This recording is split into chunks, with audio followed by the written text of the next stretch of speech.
Chapter 13. This people have a religion, and whatever may be said against it, at least it has these strange peculiarities. Firstly, that all believe in the creed they profess. Secondly, that they all practice the precepts which the creed inculcates. They unite in the worship of one divine creator and sustainer of the universe. They believe that it is one of the properties of the all-permeating agency of vril to transmit to the wellspring of life and intelligence every thought that a living creature can conceive.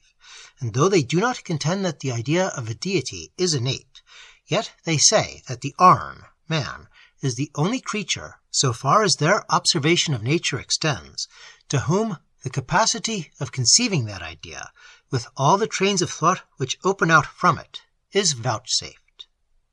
They hold that this capacity is a privilege that cannot have been given in vain, and hence that prayer and thanksgiving are acceptable to the divine Creator, and necessary to the complete development of the human creature.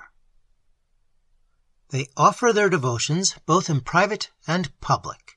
Not being considered one of their species, I was not admitted into the building or temple in which the public worship is rendered, but I am informed that the service is exceedingly short and unattended with any pomp of ceremony.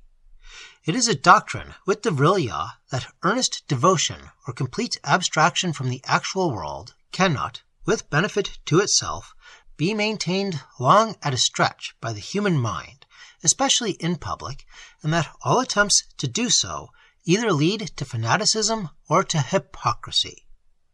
When they pray in private, it is when they are alone or with their young children. They say that in ancient times there was a great number of books written upon speculations as to the nature of the deity, and upon the forms of belief or worship supposed to be most agreeable to him. But these were found to lead to such heated and angry disputations as not only to shake the peace of the community and divide families before the most united, but in the course of discussing the attributes of the deity, the existence of the deity himself became argued away, or, what was worse, became invested with the passions and infirmities of the human disputants. For, said my host, since a finite being like an Arn cannot possibly define the infinite, so when he endeavors to realize the idea of the divinity, he only reduces the divinity into an Arn like himself. During the later ages, therefore, all theological speculations, though not forbidden, have been so discouraged as to have fallen utterly into disuse. The Vrilya unite in a conviction of a future state, more felicitous and more perfect than the present. If they have very vague notions of the doctrine of rewards and punishments, it is perhaps because they have no system of rewards and punishments among themselves. For there are no crimes to punish, and their moral standard is so even that no Arn among them is, upon the whole, considered more virtuous than another.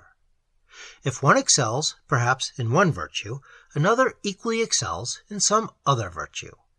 If one has his prevalent fault or infirmity, so also another has his.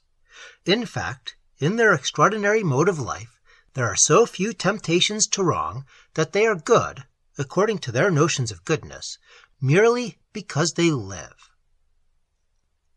They have some fanciful notions upon the continuance of life, when once bestowed, even in the vegetable world, as the reader will see in the next chapter.